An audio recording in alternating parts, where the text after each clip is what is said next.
1, 2. Okay. Are we ready to go? All right. I'm going to try this again. I'm Carter Johnson. I'm going to be giving a talk on teaching Death Comes to the Archbishop to my undergraduates last semester. But before then, I kind of wanted to open up with a little story. We were eating dinner last night at Juan's, and Alex and I were sitting there, and we overheard a conversation at the bar. And one of the older guys said, I came into town and they had all these welcome flags up, and I said, what the hell's going on? And the other guy said, yeah, they'd come from New York and they're come to nowhere, Nebraska to see a house or something. I just don't understand it. And I was sitting there and I'm like, yeah, that is kind of what we did, right? We came here to see the house because there's something more going on here. And this kind of confusion is real. My undergraduates kind of experienced the same thing, which we'll talk about here in a minute. What are we supposed to be getting out of these stories about rural communities in Nebraska? And in this case, with Archbishop, what are we supposed to get from these vignettes? So I'm going to be getting into that. I have a kind of central argument. It's mostly a reflection here, but I am going to argue that teaching Archbishop alongside some diverse philosophical texts can do some things for us and present some pretty remarkable pedagogical opportunities. And so I do think the juxtaposition, and I'll talk about some of the other novels that we read in this class, are really generative for students better understanding the novel's unique aesthetic gestalt, because that kind of combination, the ineffable quality of what it's like reading Archbishop, that full gestalt is a bit confusing, and it's really subtle. And I think for undergraduates, it took a little while to get below the subtlety and start to see what's really going on. I'm also going to argue that putting Cather alongside some philosophically minded novels can help students recognize some important features. And so one, the distinctive affect of Cather's prose. Secondly, the importance of the vignette form. And then thirdly, the overall richness of her ontology. Cosmology, but also ontology, and the universe that she inhabits. And so first, a little bit of background here on the course. It is English 130 at the University of Kentucky. It is a creative elective for students. So I've got bunch of different majors, not just English majors in this classroom. And it's really kind of pitched to really help students fall in love with literature. And so it's kind of, pick your own journey as a professor. And so I took the angle of philosophy and literature, two of my scholarly interests, and I pitched this course as the big questions. So your dog never asks you, who am I, right? But we ask ourselves these kind of very, very human questions again and again and again, and art is kind of the way we've wrestled with these questions. And so that was the kind of the hook line for students. We broke up the semester into a couple of modules. We talked about freedom in the cosmos, humanity and the environment, death and violence, and society and the self. And so before we get to Archbishop, I want to do just two quick kind of overviews of the other main novels that we read, just because the juxtaposition will be helpful. And so the first thing that we opened up with was a novel that probably many of you have read, is The Stranger by Albert Camus. This is a novel about the main character Meursault, who lives in Algiers. He is disenchanted, he's aloof. Camus is basically testing out his idea of absurdism, which is involved in 20th century existentialist thought. And part of getting into this novel, we looked at Camus' essay, The Myth of Sisyphus. In this, he writes, the absurd man thus catches sight of a burning and frigid, transparent and limited universe in which nothing is possible but everything is given, and beyond which all is collapse and nothingness. He can then decide to accept such a universe and draw from it his strength, his refusal to hope, and the unyielding evidence of life without consolation. So it was a really bleak picture for us to start off the semester, but this novel really explores the idea of philosophical alienation and of absurdism, of nihilism, and it got us into this conversation about what is kind of the nature of our cosmos. Where do we find meaning? And this is, again, going to circle back to Cather. In regards to the style, this is a very accessible novel for you all who have read English translations. The style's plain, it's told in the first person, the plot's linear, it has a nice rising plot, you've got the murder, you've got descending action, and then it ends with Meursault, unrepentant, not guilty, sitting in his jail cell, refusing to find any sort of consolation. And so it's really Camus' kind of consolation. It's a triumph, but we wrestled in the class with, is this a triumph? Can we consider this to be a philosophical position that's tenable for us? And so we began with The Stranger. Another major novel that we read later on in the semester is Cormac McCarthy's The Road, which I'm sure many of you have read this as well. For you all who are familiar with McCarthy, right, ideas of alienation, philosophical diatribes, blind prophets that are on the road talking big monologues, right? This is all right up McCarthy's alley. So another very heavily philosophically minded text. Camus is really an exercise in fiction philosophy. McCarthy's a little more subtle, but nonetheless a lot to talk about in regards to these main questions. One of the big things I wanted to note about this book is the change in style. And so McCarthy writes really sparsely, in this novel at least. The earlier stuff is a Maximus style, but The Road is very sparse. And for you who haven't read the book, I wanted to give you an excerpt just to kind of get the sense of the stylistic effect. He lay listening to the water drip in the woods. Bedrock this, the cold and the silence. The ashes of the late world carried on the bleak and temporal winds to and fro in the void, carried forth and scattered, and carried forth again, everything uncoupled from its shoring, unsupported in the ashen air, sustained by a breath, trembling, brief, if only my heart were stone. And so we took this opportunity to not only talk about these kind of big philosophical questions, but also look at the poetics. And so we talked about things like his use of polysyndeton, schisis automaton, his eclipse, or elision of the subjects, how he's working in fragment sentences here to give us the sense as the reader that we are carried forth scattered, we are uncoupled in the narrative. He doesn't work in chapters. We do have this kind of very linear plot, but it's cyclical. We go through things again and again and again. And so in this case, we get a very different stylistic experience. Students were resonating with it, but it was a pretty sharp turn from The Stranger. As I had imagined this course, I'm like, well, we're going to start with these kind of heavy. This is about a post-apocalyptic landscape where father and son are trying to make their way through the world. The Stranger's about this kind of nihilistic hope that Camus is working out. In my mind, I thought, okay, we'll start with these and we'll come home to Archbishop, right? And I even told my students, I'm like, this is the height of alienation. It's going to be like getting a big hug here in a little bit. And so we started reading Archbishop, and initially, we had a lot of friction. And so specifically, there are a couple things that I was surprised about. First, they were confused with the narrative structure, the vignette form in Archbishop, and I wasn't expecting this. After coming from reading The Road, which is so jarring in the syntax, I thought this was going to be much closer to the realism that many students are used to reading. But it took them a while to kind of figure out this vignette. The second thing that was really a point of friction was the connection between the theme and the story. They were having a hard time grasping. So with The Stranger, it's really explicit. With The Road, it's very explicit, right? We can look at passages that are explicitly philosophical. They're making claims, they're giving ideas, they're taking stances. And then when we came to Archbishop, those themes are subtle, right? And that's the magic of that novel. And so they were having a hard time connecting, okay, where are those big questions? Where did they go, right? This is about, right, these missionaries that are moving out west. Where are those questions? And so they were having trouble with this, and because they were having trouble with this, some of them were like, this is just boring. And I had one student in particular say, I was having such a good time in this class, and then it seemed like we picked up a book from my grandmother's shelf. And I said, hold on, just stay with me, right? We've just got to acclimate ourselves and our palates to a different kind of prose and a different affect, an experience as a reader that Cather's offering us. And so we were able to work through these in some really interesting ways. And so I want to get into those.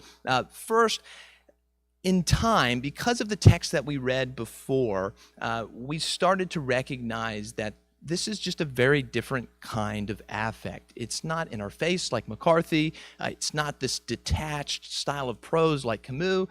It's this thing that works in between the lines. And Cather herself describes this beautifully in her famous essay. Whatever is felt upon the page without being specifically named is there.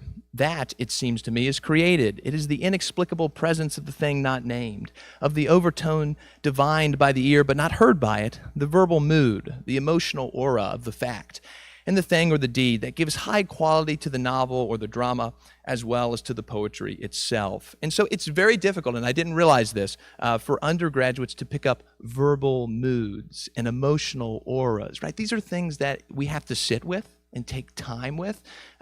And we kept returning again and again to, this is a different kind of reading. And slowly, it was really fun to watch my students. They started to get it. I had one student say something like, she's like, I'm reading this novel, and I'm not even sure what the plot's going, where things are happening, but something's speaking to me. It's just like washing over me. And I'm like, that's it, right? That's the in-between the lines work that Cather's so successful at. And in many ways, right, this is the modernist experiment. I mean, this is Hemingway's iceberg theory, but with even less explicit pronouncement here. And so after a while, they started getting this, and we started seeing that this communication, what the novel wants to talk to us about, the philosophical ideas that Cather's wrestling with, they're happening.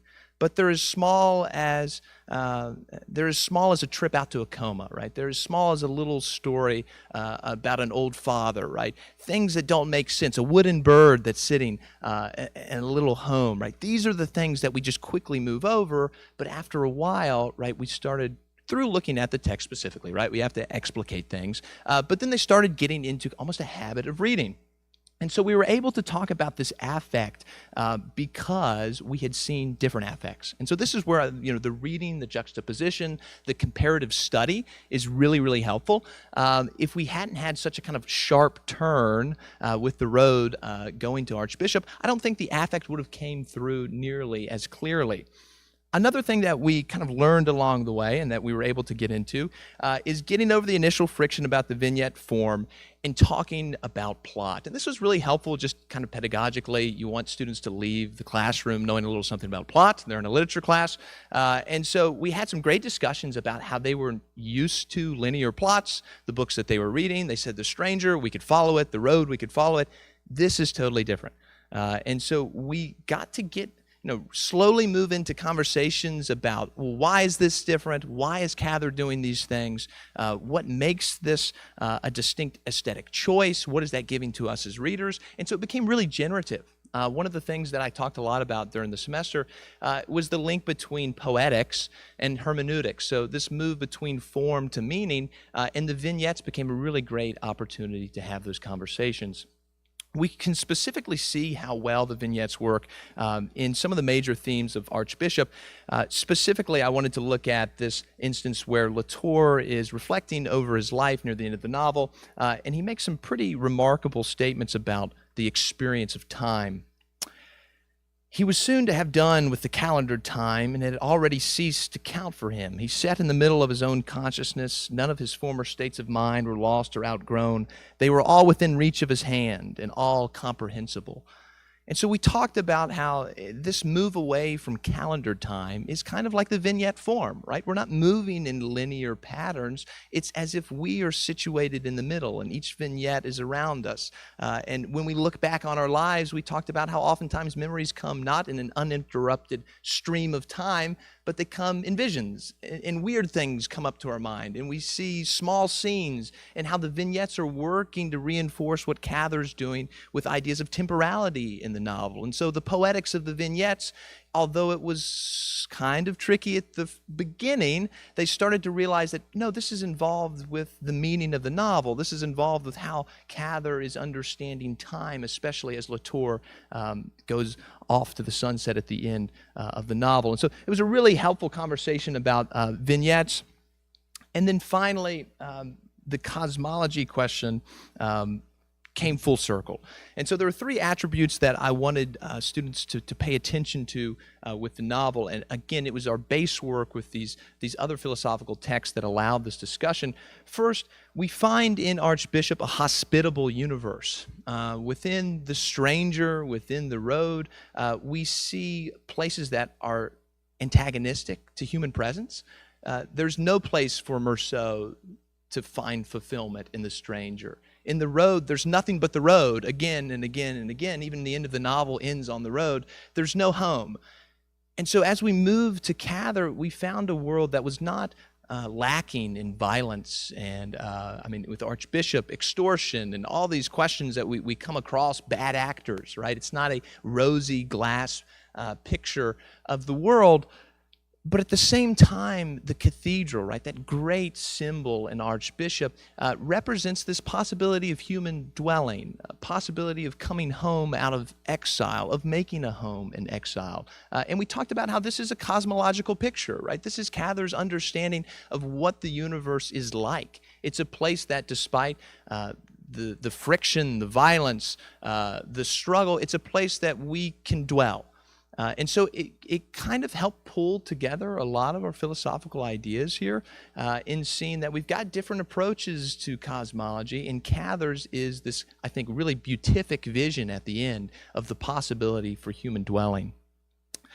We also talked about the source of meaning. In Archbishop, meaning is interpersonal. And this is very different from the formal novels. For meaning for Camus is self-generated, right? The meaning that we get within society is coming to us. It's oftentimes, as Camus would say, an impingement on our freedom. It's what we ought to be doing. The meaning is ultimately illusory, and we have to kind of deny meaning in order to find any sort of significance in life. In The Road, the meaning comes from the self. The big motif in that novel is carrying the fire, and the fire is this idea of, it's many things, but one of it is this idea of love between the father and son that's shared, but it's insular. And they have to guard the fire, and they have to guard this meaning. It's still coming from the self. When we move to Archbishop, right, meaning's not this project that we create. Meaning is not this thing that we have to fabricate. We find it in community. And this is a big shift.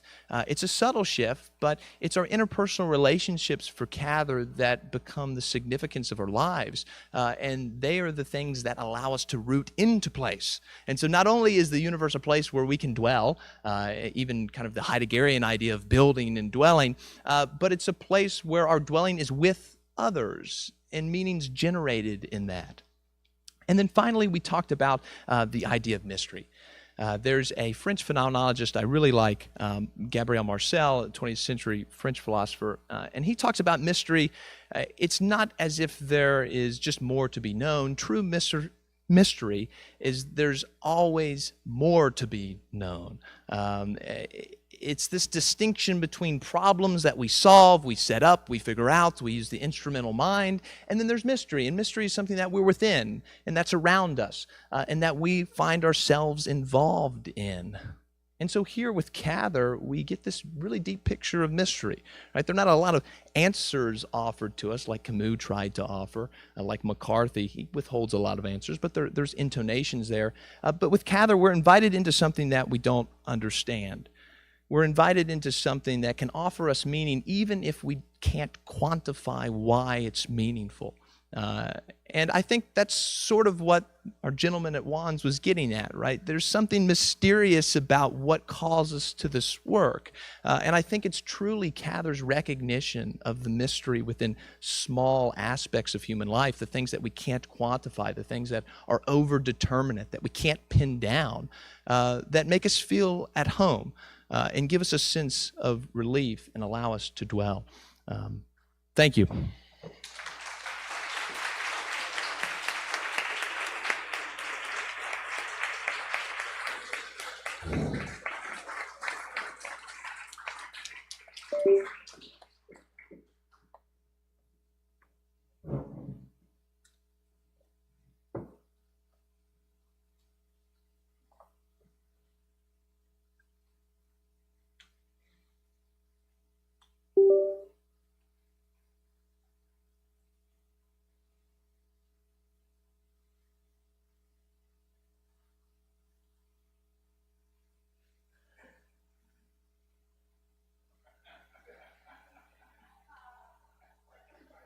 You're laughing already. Hi, everybody. I'm Jim Cody from. Oh, you're right. Thank you. Thank you. I was so ready for that too. I'm Jim Cody from New Jersey. I teach at Brookdale Community College in Lincroft, New Jersey. And I put my hat on because the connection that I think we can all agree with about Cather and Dylan is that they look really good in hats. I know they're hatless here, but they really, and that's all I got. So this is the shortest. So, I've got a couple of other connections that I hope you buy into. I just want to say it truly is a genuine delight for me to be in this room with Cather colleagues, scholars, and friends. It's really, and to be on this terrific panel here. So anyway, let me get going. As Dylan says, time is a jet plane, it moves too fast, and so I better get cracking here.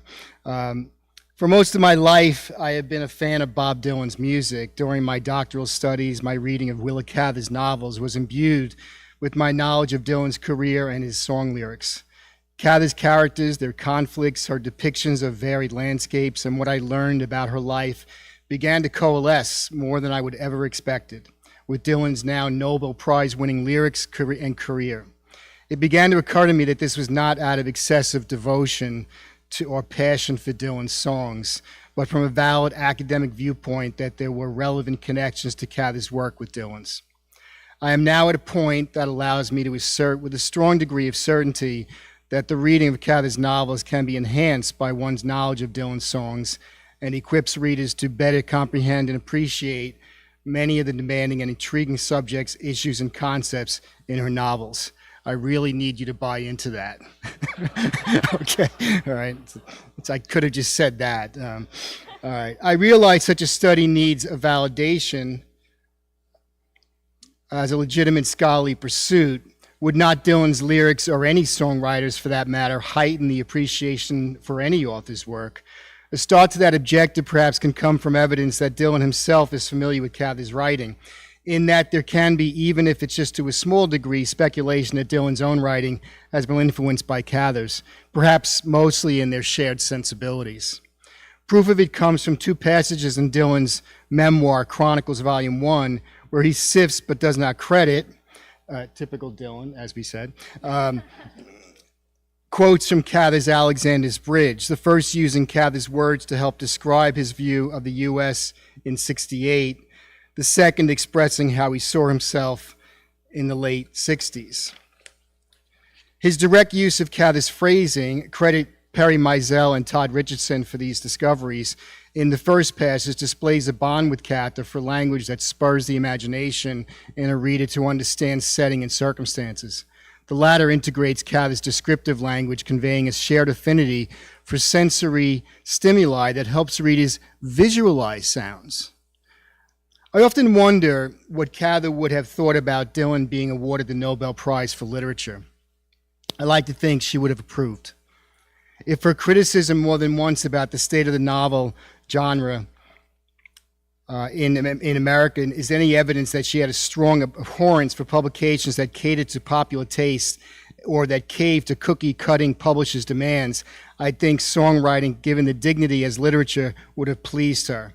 I just want to show, or have you listen. Oh, it's may not come on. I knew this may not work. Anyway, there's especially towards the end of this video, there is a moment where she says some things that will come out in something I'm about to share.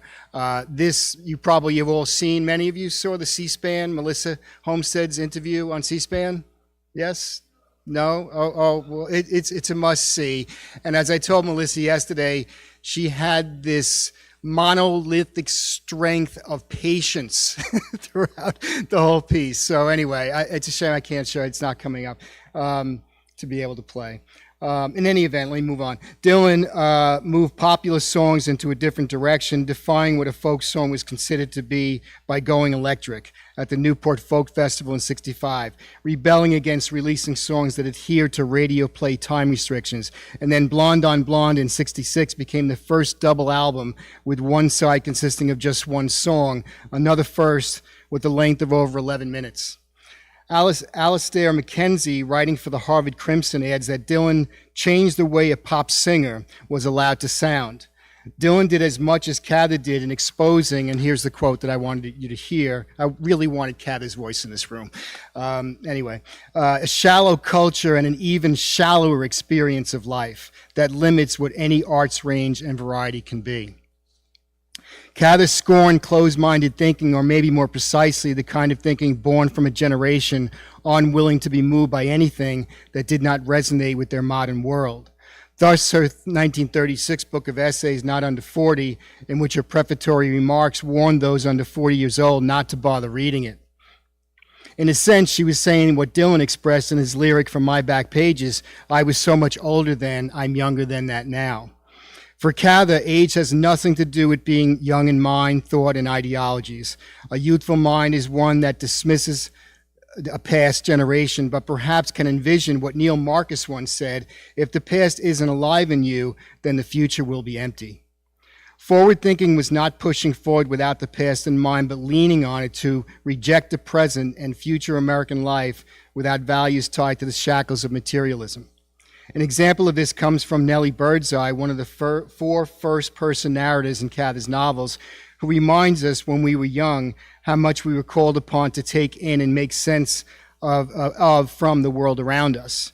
The adult Nelly reaches back into her past to share with us how she faced the complex feelings that often define what it means to be an adult before she has the ability to understand them.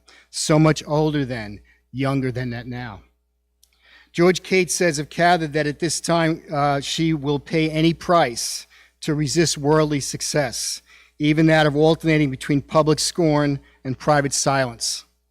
Dylan was a master of public scorn. Every one of his protest songs aims high and wide at the larger picture of what causes victimization.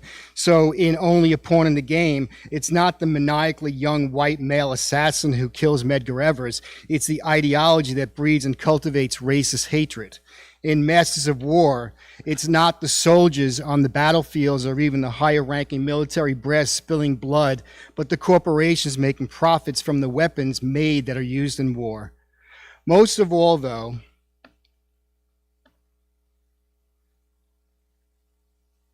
well, I wanted to show you this video. I'll just say, most of all, though, especially in his early career, Dylan had a disdain for the media and seemed to enjoy turning the tables by shifting the spotlight on them during live interviews. This is an hysterical collection of those moments. It's called Toying with the Media, Bob Dylan. I can't show it, but it's really, I thoroughly encourage you to go see it. You will laugh through the whole thing. The moment I wanted to see was there's a journalist who says, "You look really good with glasses in your mouth." Right? And, could you put your glasses in your mouth? And Dylan goes, no, you put them in your mouth. You do it. You put them in. So it's just, he has this way of throwing it back on the media, asking them questions, right? So anyway, I can't show that. It's too bad, but it's really worth seeing. All right. I'm going to skip to, because I know I might be pressing time here a little bit. No, I can't skip. Even at a young age, Dylan's resisted romantic notions about himself or his songs, just as Nelly Birdseye uses Myra Henshaw's storyline to resist narratives that perpetuate romantic delusions. The media wanted to weave a narrative about Dylan that would forever lock him into being the voice of his generation, a depiction with the death head in it, one that Dylan loathed and claimed he never intended to achieve. But Dylan was too much of a shapeshifter, still is, a chameleon, a self-fashioner, staying forever young in mind by inventing and reinventing his art, that if it spoke to a generation, that could be said about every one of the 7 decades he wrote and performed, as each voice heard from one album to the next, as a transition from one to the other through certain stages of his art was stunningly different. Compare Blonde on Blonde and Nashville Skyline, or Blood on the Tracks to Desire, and then Street Legal to the next stage, gospel music. My admiration for Dylan's refusal to be labeled as one kind of songwriter or to fix on a certain genre can be compared to Claude's envy of Victor Morse in one of ours, who says of him, "It must be great fun to take up a part and play it to a finish. I believe you are making yourself over and to admire the kind of fellow you made." I have a hunch Dylan admires, too, what he has achieved to survive the music industry for 7 decades. The same abundance with remarkable and even severe shifts is noticed in the order of Cather's novels. Compare My Antonia to one of ours, My Mortal Enemy to Death Comes for the Archbishop, and here's a leap for you, Lacey Gayheart to Sapphira and the Slave Girl. The elasticity and variety in both of these artists from different time periods and writing from and in vastly different genres are ways that can be bonded together, admired for the imaginations that inspired diverse subjects and worlds. In a sense, they both in their art lived up to the famous line by Dylan, "He's not busy being born, is busy dying."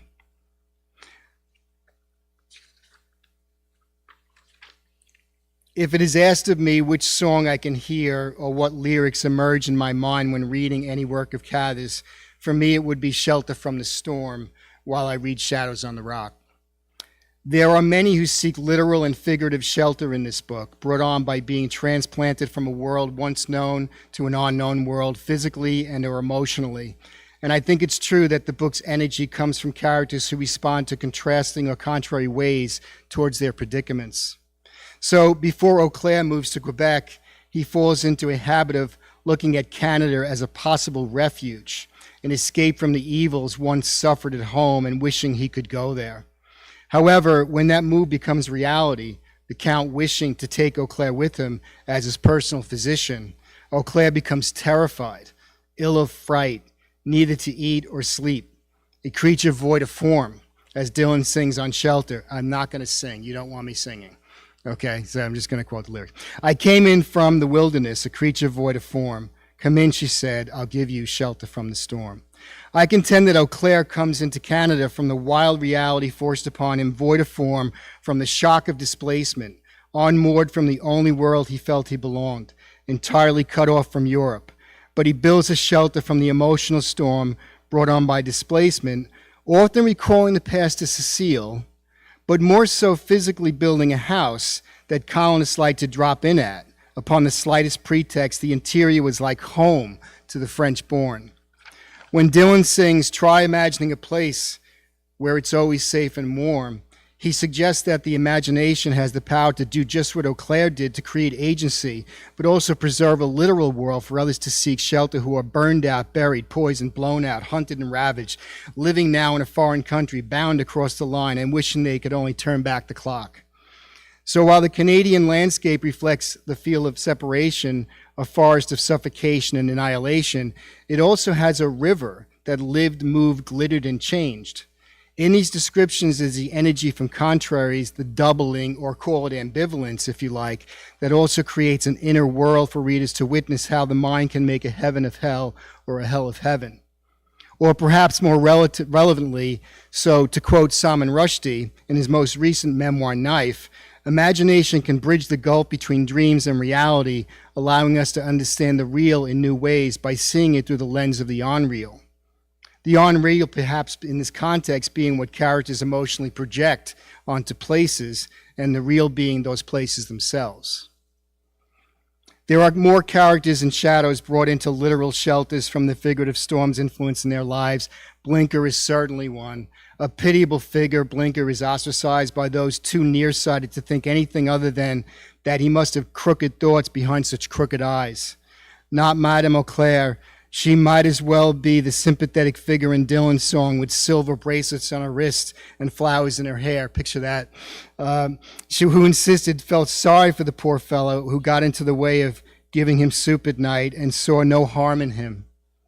Cecile extends this kind of generosity and compassion to Jaques by helping to secure him a pair of shoes via the Count, who she says is kind to children. Later, the two of them, Cecile and Jaques, feel the goodness of shelter in the church behind Notre Dame Street, coming in from the rain, a stark contrast to the cruel conditions of Jaques' home life. Even a generation before Cecile's mother, we learn the story of poor old Bichette, the knife grinder, whose deprivation also never kept himself in shoes, and how Eau Claire's mother had him lodge in their cellar since he was a boy. This book is laden with instances of characters from being sheltered from storms. Father Hector and Antoine Frichet finding shelter from under the fallen pine. It was warm in there where they could sleep the day and let the storm come. And Frichet, who knows that his recollection of the pleasant evening spent with Euclid and Cecile will be food and warmth to him. Cecile finding momentary escape from the Harnoy family and their way of living under the shadow of an elm tree. And by the end of the book, we're all Quebec. Eau Claire reflects will be unharmed from the storm of probable evils of a long regency awaiting France. However, a stronger sheltering from the storm focus in many Cather novels results from a revisioning of the outcast in light of characters whose empathy becomes a form of agency to help them live more authentically human lives. Cather's outcasts are at once marginalized and threatened from one view, but protected and sheltered by others' views and willingness to counter what degrades and dehumanizes. Blinker and Jay Quest and Shadows are examples, but Ivar comes to mind, as does Frank Shabata, Mr. Shimerda, Mahaley, Ernest Havel, Margarita and Death Comes, Augusta, and Saphira. Agency in the form of empathy is vividly present in Dylan's song, The Chimes of Freedom. So I wanted you to hear Dylan. I was a little worried about the catastrophe that might occur with Dylan's voice in this opera house. Wasn't sure what would happen, but I can't play it right now. So unfortunately, but Chimes of Freedom. How many of you are familiar with maybe Chimes of Freedom? Okay, it gets right here to me every time I hear it. Agency, okay, the song begins with the we individuals literally seeking shelter from a storm with thunder and lightning. But this is a metaphorical storm where light flashes in the darkness and bells presumably blown by the wind toll for refugees, underdogs, the luckless, abandoned, forsaked, the gentle, the kind, guardians and protectors of the mind, the poet and the painter, far behind his rightful time, the disrobed, faceless forms of no position, tongues with no place to bring their thoughts, the deaf, the blind, the mute, the mistreated, the mistitled, the outlawed, chained and cheated by pursuit, and for each unharmful, gentle soul misplaced inside a jail, just to name a few. Cather has many characters who sing that song, or could be heard singing in their souls, flashing and tolling their compassion, like Alexander for Ivar and Frank, Antonia for her father, Claude for Mahaley and Ernest. The collective efforts of Saint Vrain and his search party, Father Latour, Father Valiant, and Kit Carson for Magdalena, Saint Peter for Augusta, Rachel Blake for Saphira, and of course, Madame Eau Claire and by extension Cecile, displaying the mother's unswerving fidelity to certain traditions and the daughter's loyalty to her mother's wish. I shift now to like a rolling stone, but I don't know how we're doing. All right. Here we go. What these symbols of flashing and tolling in Cather's novels offer those bereft is freedom. And freeing the mind is just what the chorus's question in Like a Rolling Stone became all about for a counterculture's battle cry during the turbulent 60s. I'm not going to say this myself. I need audience participation. It's almost Friday night. How about everyone on the count of three say, how does it feel? Come on, you ready? 1, 2, 3. How does it feel? Yeah, you got to get there right in your gut with that. Okay, how does it feel to be on your own with no direction, with no direction home, like a complete you did get into that, like a rolling stone. It was scholar Christopher Ricks, who I've had the opportunity to befriend also. I'd love to talk to you, some of you individually, about that, how I connected with Christopher Ricks. But in any event, he was the first who studied Dylan's lyrics as literature, who influenced my interpretation of the song based on the study of the adage, a rolling stone gathers no moss, from his book Dylan's Visions of Sin. And it sparked a connection to Cather's strongest and most independent characters, but in ways I did not expect. When I hear the song now, I cannot help but think of them. As Rick says, the song's proverb, a rolling stone gathers no moss, gathered its own mixed feelings over time. He sifts from the OED that it used to imply that a man who restlessly roams from place to place or constantly changes his employment will never grow rich. Hence, in slang, moss means money. So in its original intent, the proverb is meant to convey moss as a good thing to collect, moving on one's own way from the homeland, farm, estate, etc., meant foregoing its potential riches and setting yourself up for deprivation, poverty, and dangers. In the modern sense, however, and perhaps especially in the 1960s, to be on your own was heartily desired by the baby boomer generation. To break from the stifling traditions and customs established after World War II that caused their unrest, dissatisfaction, lack of fulfillment, and empty lives, to be asked how does it feel to be on your own would likely result in a robust, terrific. Does anyone hear Don McLean in American Pie? Now for 10 years we've been on our own. A moss grows fat on a rolling stone, but that's not how it used to be. The universe, in Like a Rolling Stone, does not assume this kind of response. In what seems to be a revenge fantasy targeting a once arrogant, snobby prima donna, the targeted you sung 30 times, the hoped upon answer would be pretty crappy. Yet since we don't hear any answers to any of the many questions in the song, who's to say what the answers might have been?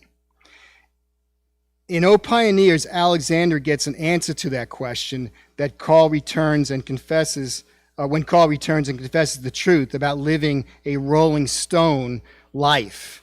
He says freedom so often means that one isn't needed anywhere. Here you are, an individual. You have a background of your own. You would be missed. But off there in the cities, there are thousands of rolling stones like me. We are all alike. We have no ties. We know nobody. We own nothing. When one of us dies, they scarcely know where to bury him. I was really pleased to see, I don't know if you hear, yes, there was Sophie with the virtual presentation she gave. She quoted the same moment, which I thought was terrific. But anyway, from Carl. Is this not an example of the original meaning of the proverb? And yet Alexander replies, I would rather Emil grow up like that than like his two brothers. It's an interesting debate. Who has the tougher or better life? The one who stays home and gathers moss, or the mossless rolling stone who has left a nest? Dylan and Cather seem to bring a shared sensibility to this topic, one with endless possibilities for everyone who has left home by their own volition or not, or stayed home on their own terms, or were practically forced like Alexander was. It permeates the conditions of so many Cather characters, especially the immigrants she gives us the privilege to meet. I'm just one more paragraph, and then that's it, I promise. I think this goes back to the generation she saw emerging in the 1920s, perhaps depicted in the form of the marsh-draining poison ivy. When we first meet him, Cather describes as walking with a rude, arrogant stride, the defiler of nature and individuals, the corrupted bent on corrupting. He is the rolling stone that gathers moss, the modern take on the centuries-old proverb's original meaning, where such a severe breaking into of the past does not even have to exist. In contrast to Ivy, Alexander maintains a hold on the past by inviting in innovation, imagination, and creative forward thinking that does not reject the past, but invites it into a life-giving ingenuity. And she does all she can do to take that beautiful land, not diminish it or abuse it, with a visionary eco-piety, being that human face set toward it with love and yearning. We just wanted to end with, oops, I needed to go back. Didn't mean to do that. Okay, all right. So these are quotes that are, well, the one on your left would be a quote from my Antonia describing the musician Samson. I actually do believe that this could be Cather describing Dylan. Thank you, everybody.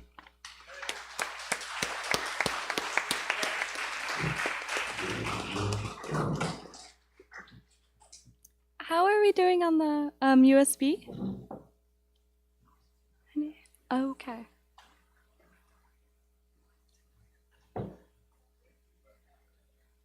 Tracy left this here, so maybe it's on here? Okay, great. Okay. Sorry, some slight technical difficulties here. Hopefully it's on here. Oh, that seems really promising. USB. Yay! Okay, cool. I'm not a PC person, so hopefully this is gonna work. Okay, great. It looks like all those little transitions that I put in there so lovingly won't be there. And so that's great. Can people hear me? Is this okay? All right. So I am going to be presenting on Lucy Gayhart and the Joy of Nelly Dean and the connection between the two. Really, it's a presentation about time, though, and queer and trans time. And I'm interested in how reading Cather can reconfigure our allegiances, create new reading communities and connections, and the possibilities within that. I do hope that that this presentation won't alienate too many people as I attempt to do that. Okay, so I'm about as interested in Willa Cather as I am in William Cather. And I am really grateful to Valerie Rohe, who last winter wrote an article on the divide, reading Cather against the binary. She did a lot of work for me. So that's great. So I don't have to do it myself. So I think we're all familiar with Cather going by William, having short hair, wearing men's clothes for 7 years. That's actually the majority of the time that Cather was in Nebraska, if I understand correctly. So that's interesting to think about. And yet, despite this, there seems to be a tilt towards reading this as purely performative. Sorry, I took this from the exhibition downstairs. As you'll see, my shadow's kind of in there. For those of us who saw the Ken Burns last night talk on that documentary, when asked about Cather's masculinity, he says, I see it as a sign of her great ambition. I don't see why we would see it as a sign of anything but her trans masculinity, right? Like, I just don't know why we would go through more loop-de-loops and jumps. I'm seeing one snaps, and I'm so appreciative of you. And Ken Burns is far from the only person who's done this, right? Judith Butler has done this, like our big queer theorist, and argued that trans or the masculine presentation of Cather is an example of Cather's lesbianism. Trans people can have all kinds of sexualities. I think Cather was queer. Those two aren't mutually exclusive, but I also I wouldn't go through those gymnastics personally. So for this presentation, and I hope I can get you on board, I'm going to be talking about Cather as a trans author. I do use trans here in this very capacious sense, similarly to Rohe. So that is to describe subjects who differ from gender norms, so in the sense of being gender nonconforming, whether or not they had access to that terminology. So if anyone's sitting feeling a little unconvinced right now, I wanted to share that what actually got me here was the Opera House. So that's a picture of the Opera House. And think of this as really a question of translation, right? How do we make language and figures that are really important to us, like Cather, right? How do we make that legible across time and context? Little quote there about historicity. So in Lucy Gayhart, there's this parenthetical. It has nothing to do with gender or sexuality. It's the theater in every little Western town was then called an opera house. And I've thought about this line a lot, and as I vacillated on how I was going to deal with this aspect of my presentation, this was the line that for me actually flipped it. I think that we could propose a similar set of parentheticals for Cather, and then go on using whatever pronouns we want to use, whatever feels right to us, right? But there was no non-binary pronoun in wide usage in America then. The word trans was not yet coined. So this idea of the not yet is going to be pretty important to my presentation going forward. Oops. So I just want to give you a visual of the two texts. I thought a new novel was really funny. Just in that it's redundant, right? All novels are new, it's novel, right? A novel. And there's something funny also about, I just got this off of this is someone's eBay trying to sell this copy, but just the new novel, and it's falling apart and decrepit, but we're still reading it, and hopefully I can make it new. It can be a new novel for you all. Okay, so I want to contend that Lucy Gayhart's true subject is time. It's also an expanded revision of The Joy of Nelly Dean, right? These were written about 25 years apart. And so in that way, it's a ghost story. I would say all fiction is they're all ghost stories, right? But this was a story that particularly haunted Cather, sort of resurrected itself. And I found this nice quote by Cather on ghosts and their own fiction. So this is about the fiction writer's brain, a brain like limbo, full of ghosts, for which he has always tried to find bodies. So we have a couple of different bodies that this story inhabits. Yeah, so great. We're thinking about, we're going to go into trans time and queer time in a moment, but we're thinking about how the story then transcends time, right, and its initial context. So this is from Cruising Utopia, which is, for those of us who are into queer theory, a pretty big hit. For those of us who are new, this is from the opening page. It's a pretty famous quote.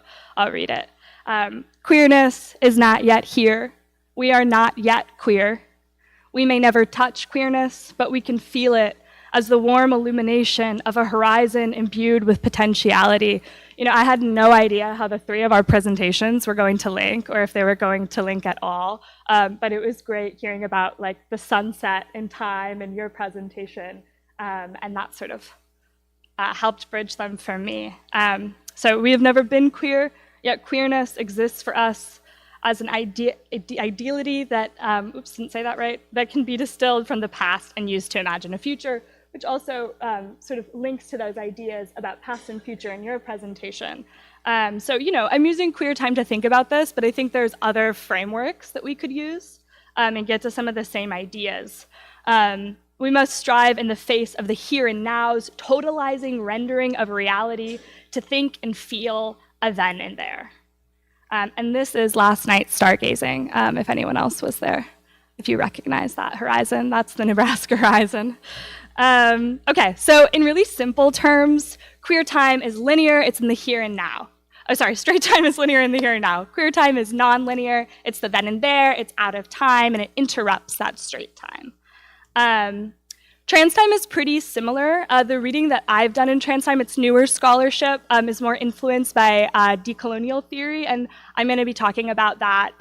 One of the new contexts for my own presentations has been thinking increasingly about the genocide in Palestine. I am a graduate student at UC Irvine, and we are on strike right now because of unfair labor practices as people brutally arrested peaceful protesters on campus. It was pretty disturbing to watch. And of course, is not nearly as disturbing as what's going on in Palestine, where there are no universities now. So we're going to tie it back by the end. Okay, great. So these are some of the ways that queer and trans temporalities work in Lucy Gay Hart and The Joy of Nelly Dean. Would you give me like a 10 and a 5? Yeah, okay. I'm at 10? I'm at 8. Okay, great. I just want to keep aware of my time. So she snatched what she could from the past and the present. That's Lucy and Lucy Gay Hart. So the past interrupts the present in these stories, what Muniz would call queer utopian memory. Some of us might call it nostalgia. The future invades the present, right? There's this sense of foreknowledge of fate in these stories. And the characters themselves have queer relationships to time or out of time. I mean, I think I could be giving a whole different presentation that's just on Lucy as the watchmaker's daughter, right? And so we have a real father time in this novel, right? So he makes time run for every character in the town, but to do so, he himself has to step out of time. Okay, great. So this is from The Joy of Nelly Dean.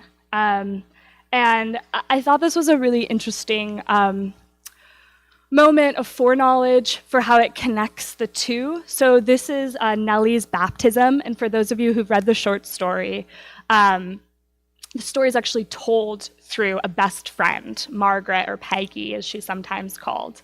And the attributes of Margaret are melded with Nelly into Lucy in that expanded revision. So it's almost like, I'm a fiction writer, right? You can hear it in the workshop. It's like, could you condense these two characters? Could we simplify and more in scene? And then we got Lucy Gay Hart. But so this is a quote of the baptism of Nelly. As she stepped down into the water, I shivered with the cold of it. and I remember sharply how much I had loved her. The queerness is also dislocated between these two stories, right? So in the merging of those characters, queerness emerges in different ways in Lucy Gay Hart. She went down until the water was well above her waist and stood white and small, with her hands crossed on her breast, while the minister said the words about being buried with Christ in baptism. Then, lying in his arm, she disappeared under the dark water. It will be like that when she dies, I thought, and a quick pain caught my heart. So that's actually not how Nelly dies, but that is how Lucy Gay Hart dies. Nelly dies in complications after childbirth, and there's a breakdown of care in the town. So similarly, there's a breakdown of care in Lucy, they're both characterized as very impulsive and happy gay people, and she's blind to the present moment. Nobody tells her that the ice is ruined. 10, great, we're halfway through, folks. And so, oops, okay. This is another moment of nostalgia, or what we might call queer utopian memory, in Nelly Dean. So this is after Nelly has passed, and Peggy is remembering a real presence of Nelly, right? The warm sun on my back, the chattering girl beside me, the curly hair, the laughing yellow eyes, the stubby little finger on the page. Also very interesting in our thinking about reading here, right? The scene of reading is staged. I felt as if even then, when we sat in the sun with our heads together, it was all arranged, written out like a story. And I don't know if it was like that for Cather, but it is a story that she told twice. Okay, great. And then, so Muniz argues that queer time happens because the present isn't inhabitable for characters, right? The here and now is simply not enough. It's impoverished and toxic for queers and other people who do not feel the privilege of majoritarian belonging, normative tastes, and rational expectations. For those of us who love Lucy Gay Hart, we might think about the wish for the orchard to stay, to remain at the end, and the way that Pauline, her sister, treats that as like totally irrational, right? And it runs against capitalism as well, and the machinations of that. And somebody else actually read some of this section in a different panel, but this is a conversation between Mr. Auerbach, who's Lucy's music teacher, and Lucy, where she's hoping that she might have a performance career. And what she's told is for the platform, they always have a man. And then he suggests that Lucy marry a man that's her friend. And she says, no, we're just friends. And it culminates in this really crushing way. Lucy asked him if there were not more than one way of living. Not for a girl like you, Lucy. So I think when we think about like what makes present so impossible for these characters, right? There's the confines of capitalism. There's the confines of this too small town in Nebraska and maybe some too small thinking. There's compulsory heterosexuality that's not working out for Lucy like many of Cather's protagonists. There's compulsory cis-normativity, which especially for a character like Lucy that's repeatedly described as many of Cather's protagonists as boyish or like a boy, I think that might be as important as thinking about prescribed gender roles. And really in that way, it's a horror story, right? I mean, this is horrifying. And I was thinking that in the old Miss Hare's opening conversation. So many of Cather's stories are about this, they're just horrific. And like I said, right, this leads to her death. She was not looking around her. She saw nothing. She would get away from this frozen country and these frozen people, go back to light and freedom, such as they could never know. So that's interesting, right, where she's moving forward. She's often depicted as running, but she's moving forward to go back, right? Without looking or thinking, she struck towards the center, and this is when she dies on the rotten ice, just a few lines later. So I think it's really hard to talk about time in Cather without considering Eudora Weltley's idea of the middle distance. So I'm going to introduce that. When I first read this, I was like, I don't know how to use this in my presentation. I don't know what it means. So in Cather's pioneer novels, there is the foreground, with its living present, its human figures and actions. And there is the horizon of infinite distance, right? So we get this horizon again. I've taken us back to the prairie here, where the departed, now invisible ancients have left only their faint track, cliff dwellings all but vanished into thin air, pure light. But there is no intervening ground. There's no recent past, no middle distance. The perspectives of time and space run unbroken, unmarked, unmeasured to the vanishing point. So this is a little bit about Harry Gordon's ultimately queer relationship to time, right? So this is his then and there. And this is about stargazing, right? So these things he had been remembering mattered very little when one looked up there at eternity. And even on this earth, time had almost ceased to exist. The future had suddenly telescoped out of the past so that there was actually no present.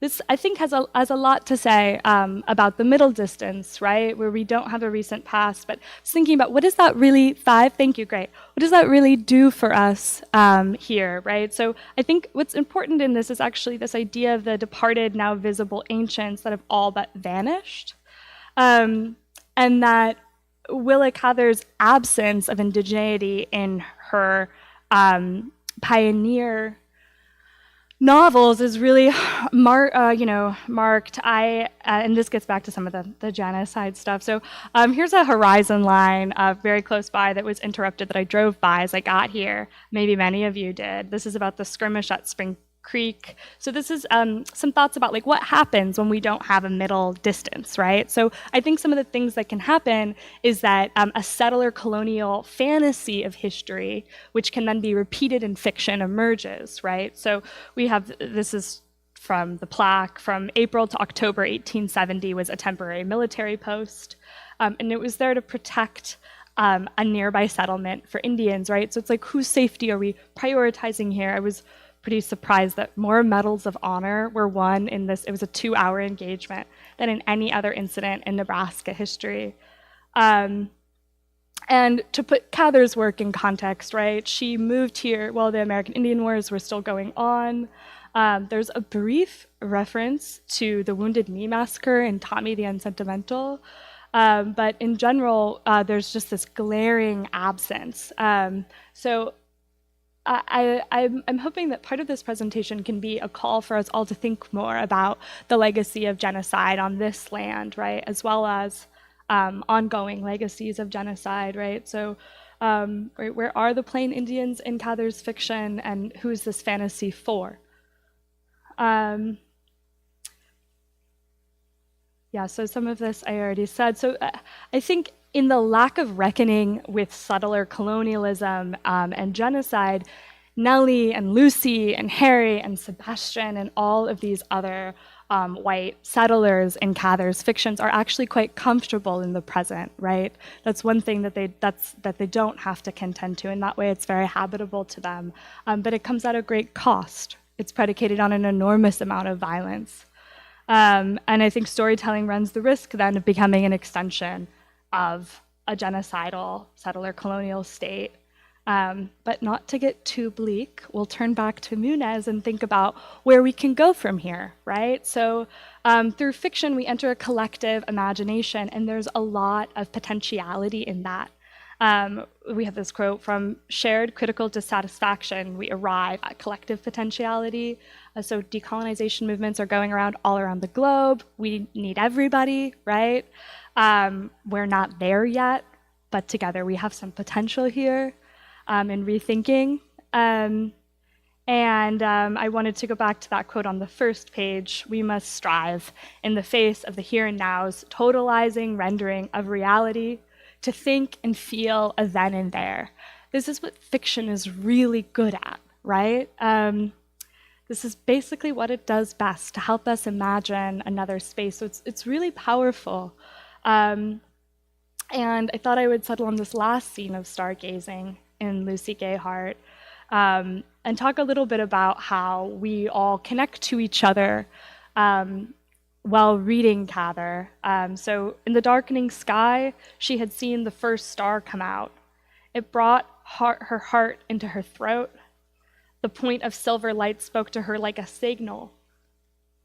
With a mere thought, she had reached that star and it had answered. Recognition had flashed between them. Something new, then, in the unknowing waste, something had always known forever. A flash of understanding that lasted but a moment. This is quite similar to maybe how Carolyn Dinshaw writes about queer touches across time.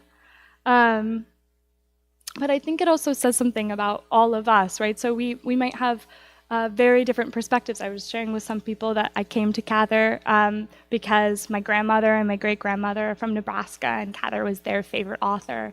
So I started reading Cather to get to know them better. I found what I felt was a very queer and trans world, and I was like, what is this, Grandma? Great-grandma, what were you thinking? Were you getting what I'm getting out of this, right?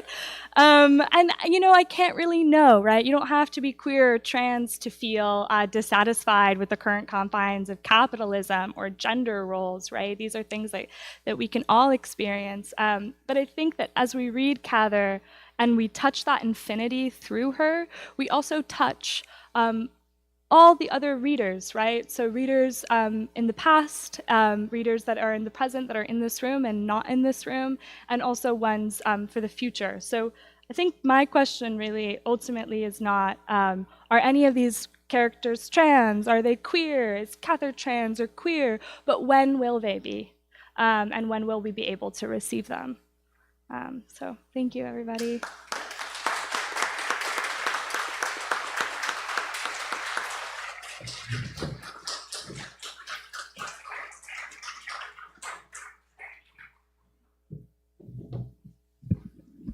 Thank you to our presenters for 3 incredible, thought-provoking papers.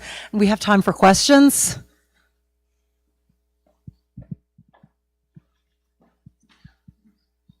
Anybody?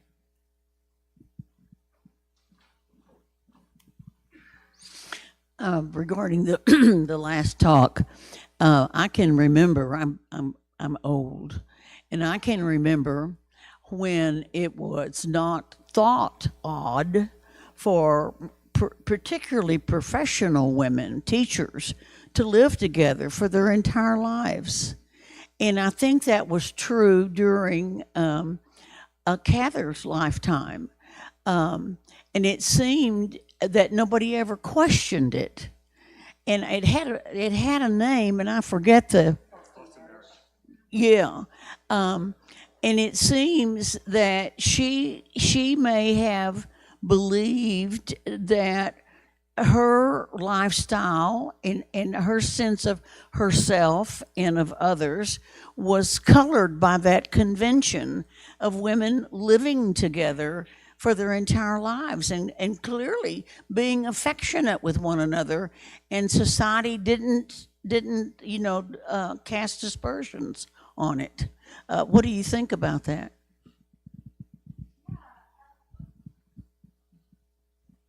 Is this on? Yes. Yeah? Okay, great.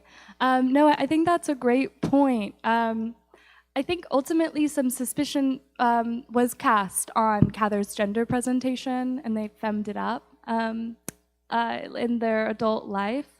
But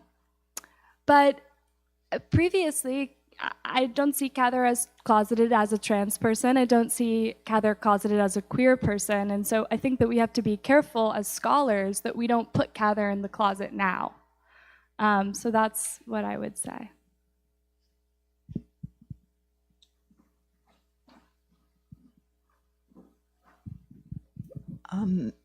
Many years ago, when the foundation was recently having tours, I came here and had a tour with someone who had grown up in the town, who told us that Cather's works were not taught in local schools because people didn't approve of her lifestyle. She also told us that when Cather was a child growing up here, people thought of her as a hermaphrodite. And I think that is because of her masculine presentation, which I agree with you, represents something much more personal and important than ambition. Thank you. My question's for Mr. Johnson, and maybe it's doctor, I don't know, but, oh, okay. So, when you were talking about death comes for the Archbishop, and you were talking about mystery, would one of the scenes be, as an example, when he takes refuge in a cave with one of the Indians? Okay, and they don't know he doesn't know what's on the other side of it. Okay, that's all I wanted to know. I wanted an example. Yeah, that's a great scene. I mean, I think the mystery's all over. I love the scene where Latour and Jacinto are looking up at the stars. I guess stars are the theme of the week here. And he says, are those the great leaders with the fires? And he says, Jacinto, I don't know. Let's say our Father and go to bed. And there's this sense of, I don't have to nail down what this is. And I think the cave scene's great because it's never disclosed what it is, right? Is it the giant snake? Is it nothing, right? And I think Cather's really intentional here, and that the problem is not let's go discover this because there's some sort of answer that's quantifiable. It's that this can't be nailed down. And so we have to live into it, right? And that's where I think Cather's continually pushing us to embrace something that we're never going to be able to nail down and figure out and quantify and put in a little box. And so, yeah, I think that's a great example. I actually have a kind of annoying question that's more of a comment for Jim. Your reading of Shadows on the Rock, kind of with Bob Dylan, really made me think. You made an incredible point about Eau Claire, that the typical narrative in terms of, manifest destiny, not that term was, in place in late 17th century Quebec, but the kind of, it's a movement from order and civilization into chaos and a kind of void. But with Eau Claire, there's the idea that he will be leaving order in Quebec and going back into chaos in France. I hadn't really thought of that, but that's it's sort of a reversal of that movement. And indeed, if you hear the way he describes the barbarism of France, it sort of, really upends, even though there've been a lot of very interesting critiques of Shadows on the Rock in terms of, the idea of like building a little France and, what's indigenous territory. Does that make sense? I thought that was just such an interesting point, that it reverses that trajectory. He's going from civilization to like the so-called old world as chaos. Yeah, I mean, this is already working. This is a work in progress, Dylan and Cather, for me. I was telling Carter here that sorry. Okay, I was telling Carter, we were talking a little bit about Dylan. Turns out to be a Dylan fan next to me or two. So and a moderate one here. But it's the kind of thing where I think what's underrated are marginal comments. As you take a novel that's been a friend with you for decades, and you go back and reread a book, and you've written these marginal comments. I'm going to get back to your specific question, but you look at those marginal comments, and my marginal comments was simply whenever I saw a connection to Dylan, I would write Dylan. Then page 30, Dylan. Page 75, Dylan. Right, and so when I reread Shadows on the Rock this past 3 months ago.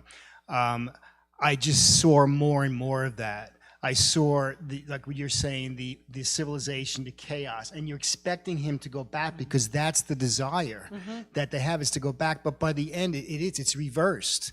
The expectations are completely dismantled, and in a sense, the shelter from the storm is, it turns out, Canada, right? And that's the fear at the end is the regency that's there, right? Yeah.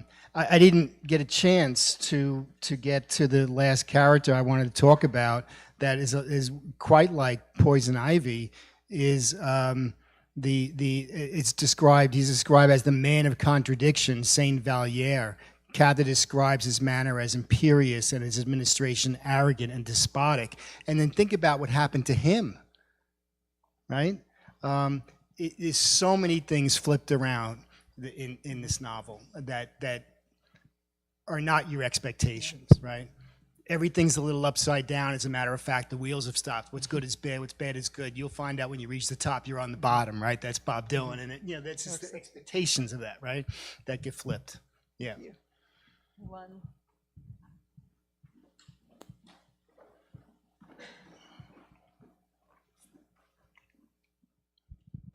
Hi.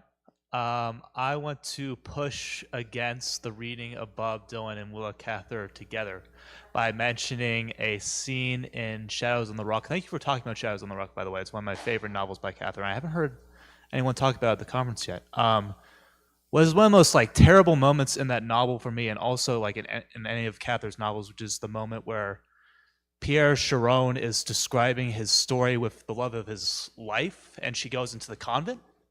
And like there's that moment when she's in the convent and he can't understand like why she went in, and he's just standing outside of it, and suddenly like he just groans in agony, and she hears him and she tells him to go away, and he hears her voice, and it's the most terrible sound he ever heard. And it's like that moment is so striking to me. The way that you read it, just thinking of like Bob Dylan's lyrics, it's like this person that you love makes like a shelter for herself for some reason, that like, and she retreats into this thing that you can't understand why she's done this, and like the shelter that this person has made for themselves is like a really terrible thing. And there's just kind of like this kind of irreconcilable like loneliness that like comes from that. And like I don't know, just like this kind of like feeling of loneliness, which I feel is like very deep in Cather's literature. Do you find that in like Bob Dylan's lyrics? Or, and also just like these two voices talking to each other across like this like gulf, like that's like Cather's like terrible music, I feel like, almost. It's, I don't know, loneliness in Bob Dylan. It's the shelter. That's terrific to bring that up. The shelter is a kind of prison then, right? Try imagining a place where it's always safe and warm. There's a different kind of imagination at work there that has to do with not living an authentic life, or thinking that that's the authentic life, but really the life you're thinking is one to the beyond, where that's where there'll be pleasures, perhaps, right?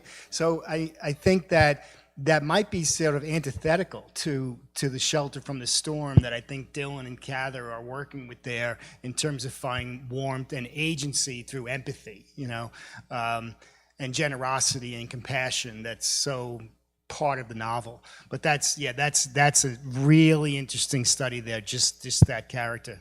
Yeah. And Chiron and his reaction to it reminds me a little bit of Lucy Gayheart with when she goes into the church, right? And she sees Clement Sebastian suffer, and this is kind of like both, there's these eavesdropping scenes there, right? That they're witnessing to and maybe misinterpreting on some level, right? Anybody else? Chuck.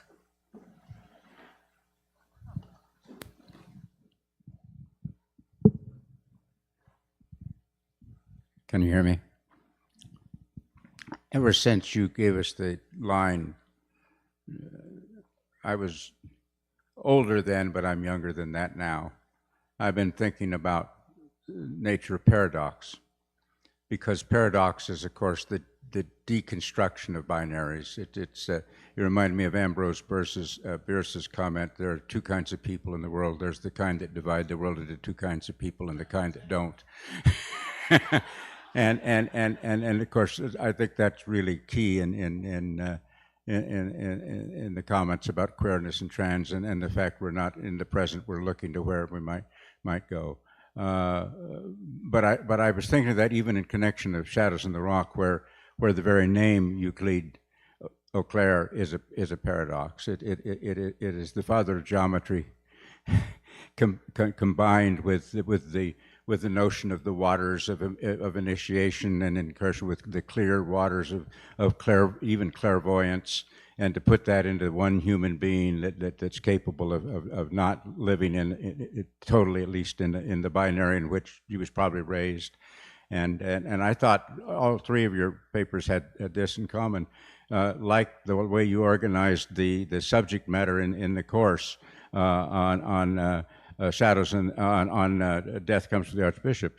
They point us towards what at the end of your paper you called mystery, towards that unknown, that numinous way in which we do get meaning. We do get meaning, but we get moved before we get meaning. And we want to rush it the other way. We want everybody to get meaning, and we've got so much meaning around us now that we're all mean. But I really found your papers were enlightening and helpful. Thank you.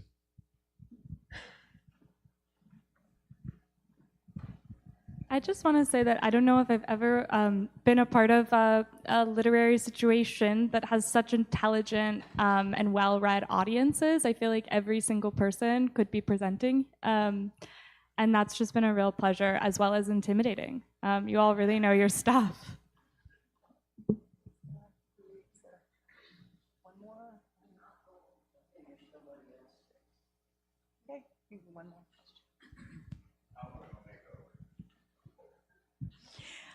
I inferred that you were suggesting that Willa Cather was trans, and was I correct in that inference?